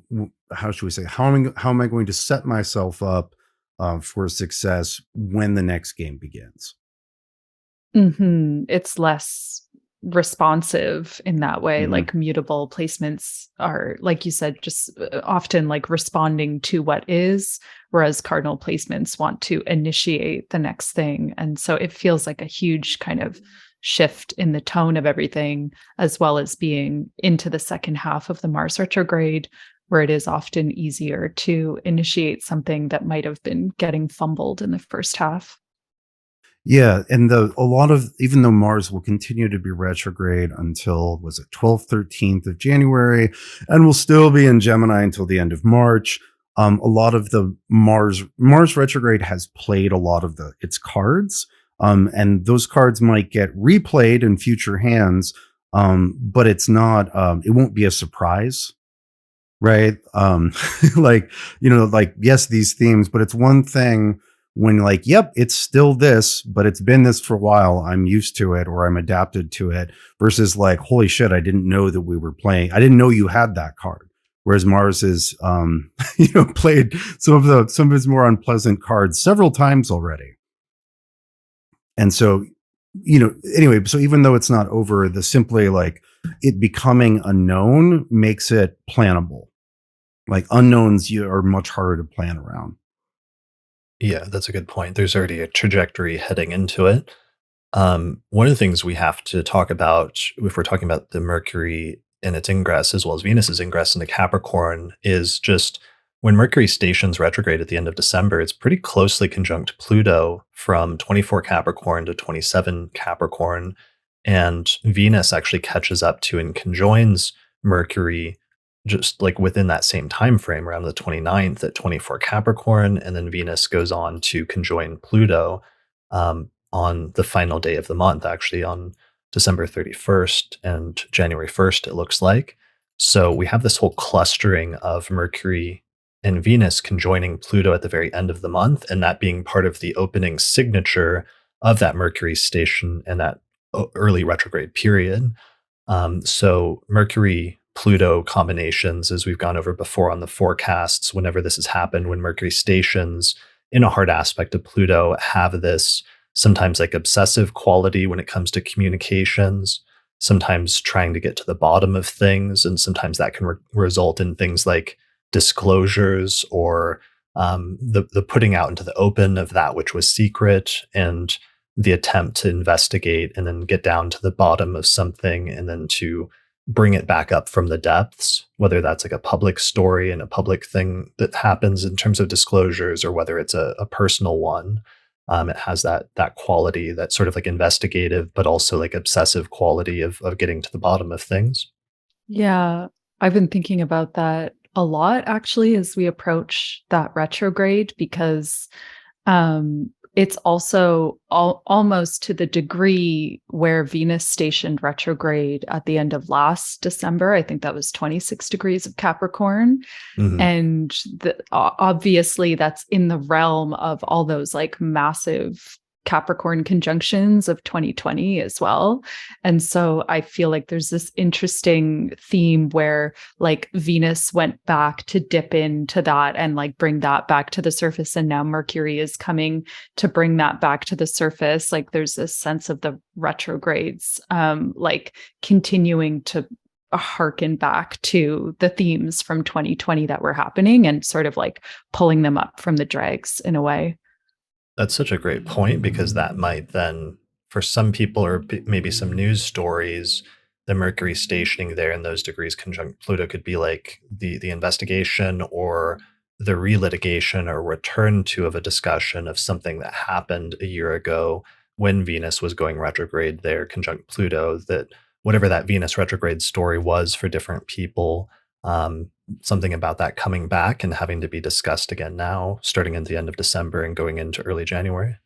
Mhm. Yeah, absolutely. And it's not just Pluto. Like Pluto does always, the Pluto Mercury does, as you said, Chris, always give you that disclosure or discovery of secrets. But Pluto at the end of Capricorn, the end of Capricorn is a place loaded with symbolism around power, right? Like throne, tops of hierarchies. It's you can see the four of coins, which shows a man sitting on a city's skyline as if it were a throne, right? You have that like secrets of those in power. And the secret that the throne is sitting on top of to conceal, and whose weight disguises it. And with Venus, right, like that's just a great point, Aerin, because it like Venus is right there, and as you said, Chris, it's like that's the signature of the initiation of the retrograde movement.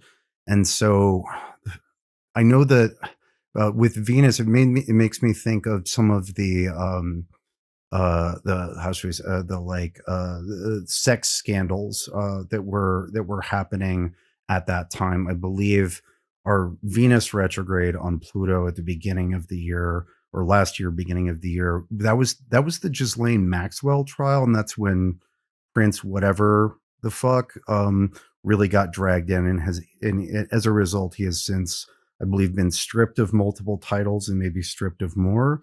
But I remember that not being the only, should we say, like Venus scandal, right? Like illicit sexual behavior. And so I wonder if, like you were saying, some of that's going to get dragged back up. Yeah, I mean, the other Venus retrograde thing, Venus in Capricorn, that came up was the invasion of the Ukraine by Russia was very tied into the Venus retrograde. So it wouldn't be surprising if something related to that comes up again at the end of December and early January, with Mercury stationing retrograde there on the same degrees. Actually, yeah, because that will be right around the time of like the ending. Oh no, Jupiter will be in Aries by then. Never mind. I was going to make a point about that. Take it back. Mm. Yeah, that's something we'll have to talk about. So, so Mercury, Pluto, also like power plays, control, issues of manipulation, and other things like that are common factors. Since Venus is going to be tied up in the mix, then it does bring in issues related to like relationships and relationships between people. Sometimes abuses of power between people, or attempts to manipulate or control people through different ways, or through sometimes just like feelings or issues of love and jealousy and things like that. All of that really, it's interesting how it, at least in terms of Venus, Venus hits Pluto basically on New Year's Eve. So for a number of people, one of the signatures of New Year's Eve this year is going to be that Venus Pluto conjunction, which is a pretty intense signature in terms of interpersonal relationships. And sometimes at that time can start very intense relationships, but also they can be a little bit challenging due to the level of intensity. Yeah, Venus Pluto, especially in Capricorn, really pushes Venusian signatures either to an extreme where there's like obsession, Mm. but then also completely negates them. You also have like with Venus Pluto, you also have like complete, like feeling completely alone and isolated, right? And so, if your feelings are going in that direction around the end of the year, Just, Venus will change signs within, less than a week. Like, you're not going to feel that way forever. But it's a period of time that people often feel more depressed or isolated. The holidays, and Venus conjunct Pluto is a temporary intensification of that. And it has all of those like Venus and the underworld kind of themes to it. And, depending on which story you're looking at, Venus is often brought to the underworld against their will, not necessarily by choice. So it does kind of have that sense of like places that we are dragged to, or places that we must go to that aren't really our choice, but bring us into this like other side of human experience. Yeah, for sure.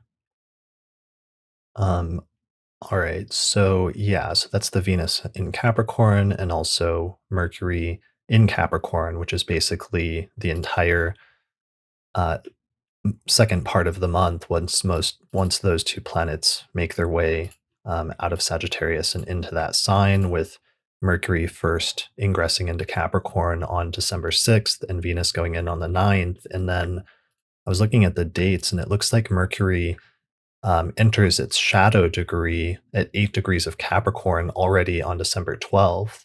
So basically, just 2 days after our auspicious election this month, which is part of why we chose that date, Mercury already enters into the degrees that it will later retrograde back to. So at that point, from December 12th onwards, it's kind of important to pay attention to what you're doing, because in some instances, for certain people, something that you initiate once during the first few weeks of the month, you'll actually have to come back to and revisit, especially in January when Mercury returns to those degrees. Yeah, I mean, on a somewhat tongue-in-cheek but not completely level, you may want to delay enacting or finalizing your New Year's resolutions until mid-January, when Mercury's actually direct, right? Because it really is about, Mercury in Capricorn, especially in a retrograde cycle, really has that like when a plan comes together energy. Like it's worth taking extra time to have the right plan, right? Even if it needs to be delayed. And also worth noting is that in one system, Mercury is the ruler of that third decan of Capricorn. And if we think about power in Mercury, it's about it's about writing a decree, right, or carving something into stone, which is what we want when we're like imagining a habit change or a lifestyle change, right? We want that to be carved into the rock of our lives and to guide our actions, rather than being a whim, right? Rather than being words spoken, which are gone as soon as the vibration ceases. We want to talismanify or carve those statements, those intentions. Yeah, Yeah. Mercury direct is definitely a better time and way to do that, especially because Mars will station, I think, just like a few days before Mercury stations in January. So it does have that feeling that like anything we try to make stick in like the first couple of weeks of January might then be undone after that. Right. Or it might be like, oh, I should have, I totally didn't take this into account. We're going to have to scratch it and go back to the drawing board. You end up coming up with a new plan when everything's direct anyway. All right. So, and in order to further focus on that, maybe we'll hit our second lunation of the month as well as the Jupiter ingress. So, we talked about the full moon in Gemini, which is taking place on the 7th, and then we have a new moon in Capricorn on the 23rd of December. And just a few days before that, Jupiter changes signs and moves from Pisces into Aries, which is another cardinal sign, on the 20th of December. So that ends up tying that Jupiter ingress into the new moon, because it means the new moon basically takes place at 1 degree of Capricorn, and it's squaring Jupiter at 0 degrees of Aries at that time. So that new moon's going to put more of the focus on some of those Capricorn transits that we were already talking about towards the end of the month, with Mercury going retrograde and Venus hitting Mercury and Pluto. So some of that is a little bit similar to what we've all been talking about already here. But one of the things we definitely have to talk about is the Jupiter ingress of into Aries, where it's returning back to a sign of the zodiac and a spot in the zodiac that it was already in earlier this year for several months as it was transiting through that sign. So, did either of you feel like you got a good feel of how Jupiter in Aries was earlier this year and some of the themes that came up that were like distinctive in terms of news stories or like personal stories? Yeah, definitely. I mean, it's Jupiter in Aries is bold. It's a little bit of it's much more. How should I say? It's much less risk averse than Jupiter in Pisces. The Jupiter in Pisces is sort of do the wise, compassionate, like patient, long term, fruitful thing. Where Jupiter in Aries is a little bit more like Nike slogan. It's a little bit more just do it. Like the benefits that are gained by ceasing your deliberations and just do it. Just move forward. And that's and again, there are, Aries is not a bad place for Jupiter, right? So that's often good advice that solves a lot of problems of inaction and excessive internal deliberation. But it can be bad advice when Mars is retrograde, which Mars being the ruler of Jupiter and Aries. Some of that just do it energy, maybe a little premature. But yeah, that's some of my impressions of Jupiter and Aries.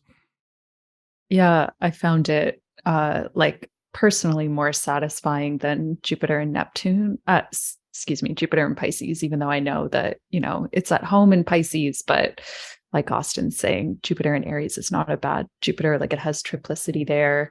And I, because of my personality, prefer the like just do it over the deliberations. So for me, it like suits a lot of action better to have Jupiter and Aries. And I feel like having it ingress back into the sign might be a welcome relief over the transits that we've had from the last few months, because there has been a lot of responding and process and deliberation and some of those more mutable qualities and the qualities with Mars and Neptune in the retrograde. And I feel like Jupiter moving into that Aries point will be a little bit like piercing through the veil. Or like the image that comes to mind is like trying to aim an arrow through the fog to something on the other side of the fog. Yeah. Jupiter and Pisces is definitely not arrows, right? It's definitely not focused. But yeah, and that's another quality is It's like a bubble gun. Yeah, like if you're trying to turn Jupiter and Pisces into a gun, you're probably doing it wrong.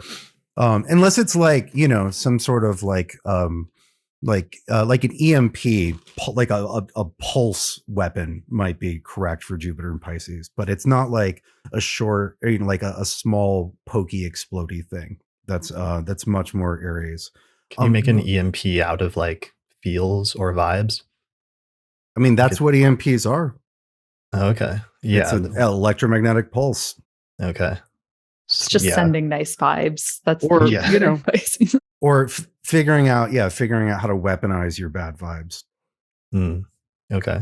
But another point about Jupiter and Aries, right? If Jupiter carries this wisdom, teaching, philosophy of guru energy, right? Like in Aries, we have we instead of being sort of the archetypal font of wisdom in Pisces, we have like the coach, right? The coach is there to help you do things better, right? To help you win more, to be more effective at doing, right? And there's a like understanding the game you're playing better aspect of that. There's understanding reviewing your performance so it can improve.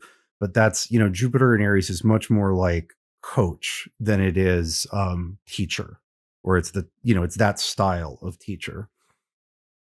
Yeah. So I was looking back at the dates, and Jupiter was in Aries from early May, basically through late October when it retrograded into Pisces. So that was the initial preview of that people can think back to, especially in terms of whatever whole sign house Jupiter dipped into during that time, because you may see a return to and a reactivation of similar topics in your chart when Jupiter goes back in.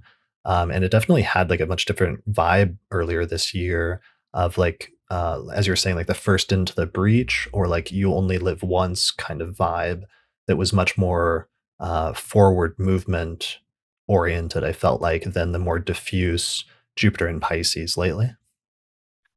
Yeah, it does have that sense of um, direction versus like the more diffuse energy that we've had with it. And I think like the timing of that ingress along with the new moon a couple days later, that's going to square Jupiter, and we'll have both the new moon and Jupiter at like very early cardinal degrees at that time, has this sense of like initiating a new chapter, like turning the page over or something like that to it. Yeah, it's all very appropriate end of the year stuff. It's Yeah. very like, okay, with all the sort of planning and replanning energy with the Mercury about to go retrograde, with Venus and the Sun and Moon in Cap, and then with Jupiter sort of there for those gatherings. It's sort of like a plan to just do it, right? Or a more, it's like we were saying earlier, cardinal signs are very proactive in their respective ways. Cancer may not seem like a proactive sign, but there's literally like gathering information, assessing things so you know how to act, right? It's being actively careful and be like, okay, what is effective here, reading the room, et cetera, et cetera. It's like active vibe scanning. And Capricorn again, doesn't look like reckless like Aries can look, but it's nonetheless a very active sort of terrain assessment, so that you can put together a plan. One of our keywords earlier this year for Aries was ready, shoot, aim, and the idea of just like shooting from the hip and like just doing it. But that sometimes you might have to go back and revise that, because your first shot may not be as on target because you're just not really planning things out very well. And I get a feeling that this initial part of this ingress and this lunation has that quality to it, just because it's on the cusp of like Mercury stationing retrograde not too long after that, just 6 days later, and then having to go back to earlier in that sign. And similarly, Mars is about 20 days away from stationing direct still by the end of December, by December 23rd on this new moon.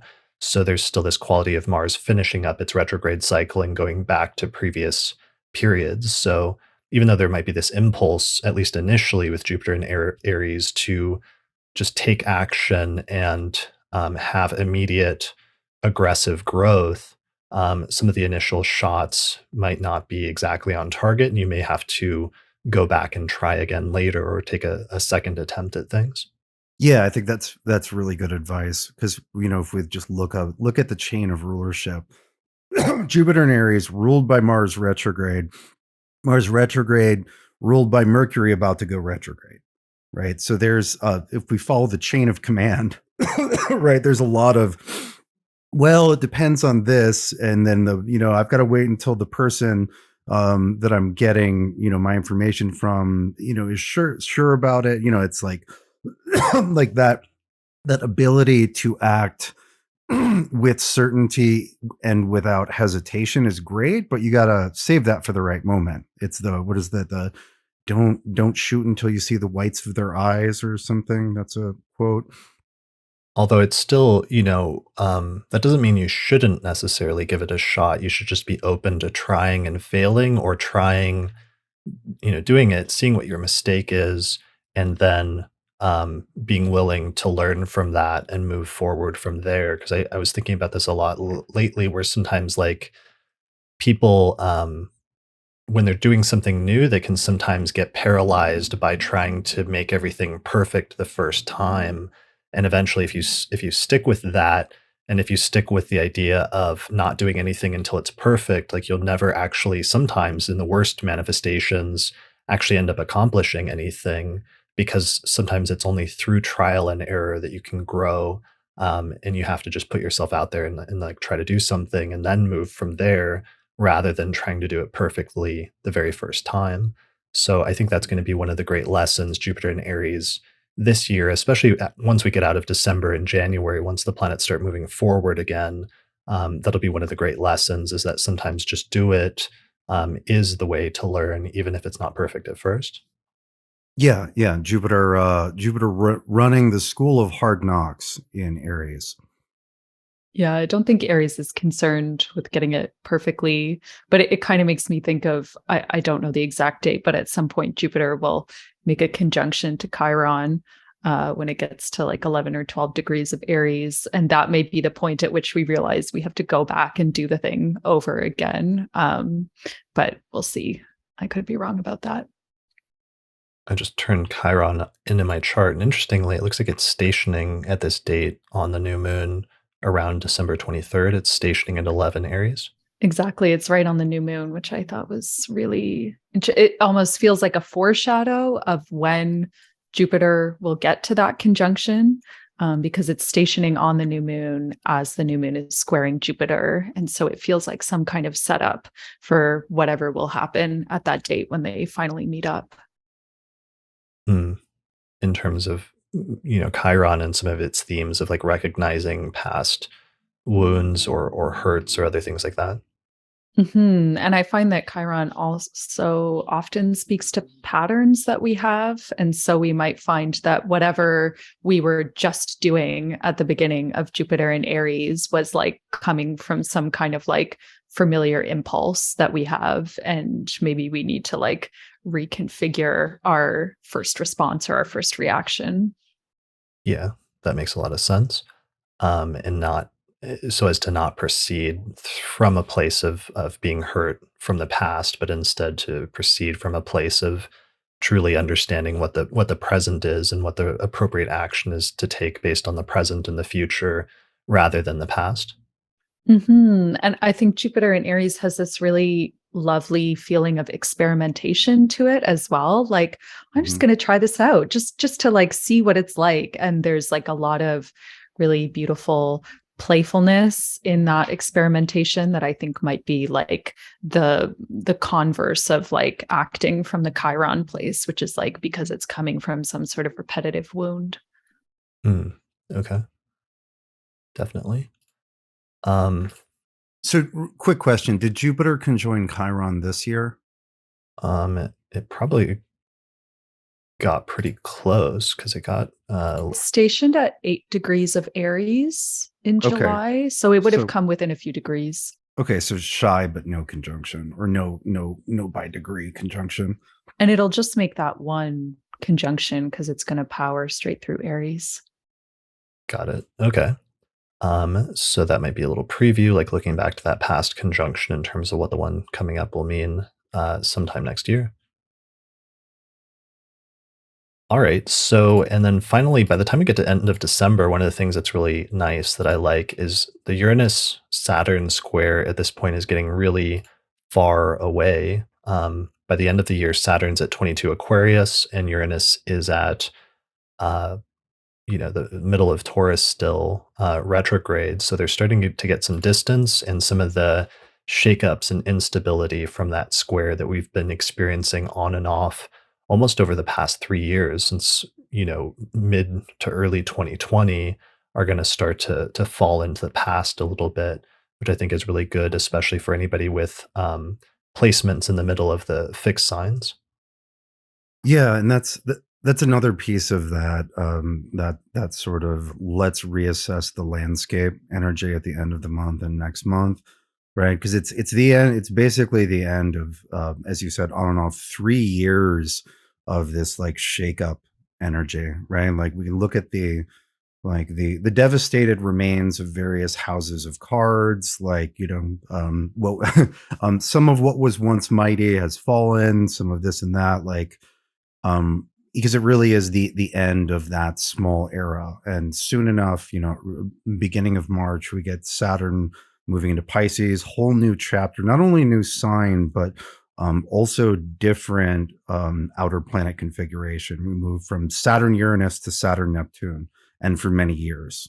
right? And so this, this is sort of the, how should we say, we can look back, we can start to look back now at the Saturn Uranus square years. This is the like epitaph or whatever phase. Yeah, especially coming off of the eclipses and now getting out of eclipse season. And I think that was the last, even though we're going to have a continuation of some fixed sign eclipses into next year when it starts moving off of the Taurus Scorpio axis and into the Aries Libra axis, which is another shift away from fixed signs. This last set of eclipses was the last one that will be fully in that axis of Taurus and Scorpio. So I feel like that was just throwing gasoline on the fire of the Saturn Uranus square for many people. And already in December, like coming out of that and starting to get more distance from some of the instability and the major changes of those eclipses for fixed signs feels like a nice shift in some ways as well. Yeah, it feels like Saturn has this very purposeful direction right now because it made that station in late October, like while it was in the midst of that last exact square to Uranus.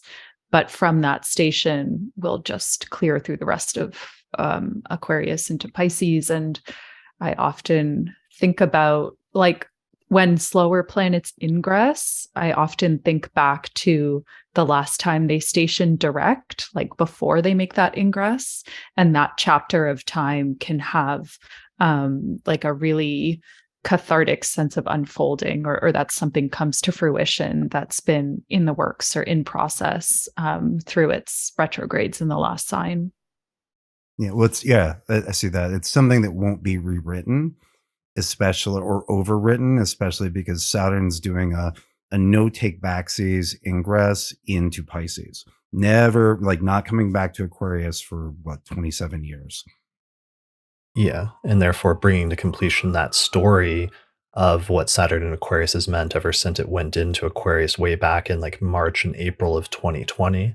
It's been 3 years now almost that everyone's been experiencing that transit of Saturn through Aquarius and through a specific sector or house of their chart at this point. And whatever the story is that that's been telling is going to start to wrap up and come to a close. Yeah, thank God. Bring me fresh hells. These stale ones grow tiresome. Saturn-Neptune will be the fresh hell, but that's for later us to deal with. So Yeah. Yeah. Well, we'll save some of that discussion about Saturn and Pisces for the year ahead forecast, which we're going to record next month in December. So, is there anything else we should touch base on before we wrap up this episode? I think we covered quite a bit, all the major beats of December. We've kind of covered slowly at different points. Yeah, I don't think we missed anything. Okay, awesome. Well, thanks for joining us for this today, Erin. This has been awesome. It's great having you on a forecast. so happy to be here. I love doing forecasting. So yeah, it's been really, usually it's just me by myself. So it's really fun to get to chat about it with you guys. Yeah, it's been nice. What do you have coming up, or what are you working on this month in terms of your astrological work? So I have on December 16th, I'm doing a 2023 astro weather workshop. And that'll be either live on Zoom for those who can make it in the afternoon, or people can sign up to get the recording after.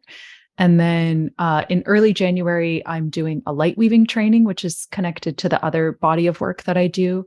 And light weaving is like a really simple energy-based tool that people can use to set and activate intention. It's quite funny and effective. I actually was like having tech difficulties like right before this, and my microphone sounded like Oscar the Grouch or something. And then I did some light weaving, and then I came back to it and it was totally fixed. So it's almost like a comical thing that I love using. But anyways, so those are my upcoming workshops. And then I've also launched a new kind of offering for my clients where I've been unofficially doing like family chart readings for many years, but realized I had never like formally offered it as something that I do with my clients, where we can go through a whole set of family charts together and look at the different patterns and themes, which is very much connected to the podcast that Chris and I did. So those things, and yeah, continuing to offer readings and do one-on-one sessions, which is always really fun. Nice. Awesome. And what's your website URL again? It's aerinfogel.com. And it's spelled with an A and an E. So in case anyone's confused. Perfect. I'll put a link to that in the description for this episode. Austin, what do you have coming up? Well, we've got through Sphere and Sundry, we have a new Jupiter and Pisces series that's launching first week. It is codename Butter Ocean.